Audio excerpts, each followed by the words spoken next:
जामुघाट पोल उपरे 3 फुटर पानी यातायात बाधाप्राप्त देव नदी में जलस्तर वृद्धि पर जामुघाट पोल उपरे पानी माड़ी भांगी जाइछि पोलर अधिकांश लघुचाप जनित वर्षा कारण उद्दला बालेश्वर रास्तार कईसारी स्थित अस्थायी जामुघाट पोल उपरे 3 फुट पानी प्रवाहित होई यातायात संपूर्ण ठप उपर मुंडरी लगाण वर्षा जोगु रास्ताघाट बेहाल होइछि उभय पार्श्व लोके अटकी रहिथिबा देखिबाक मिलुछि।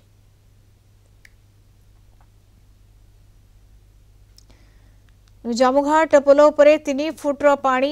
जो भाव में यातायात बाधाप्राप्त होइछि देव नदी में जलस्तर वृद्धि पाइबा परे एभली स्थिति उपजिछि। जामुघाट पोल उपरे पानी माड़ी चली 3 फुटर पानी भांगी जाइछि पोलर अधिकांश भाग लघुचाप जनित वर्षा कारण उद्दला एवं बालेश्वर रास्तार कईसारी ठारे अस्थायी जामुघाट पोलटी उपरे 3 फुटर पानी प्रवाहित होउछि।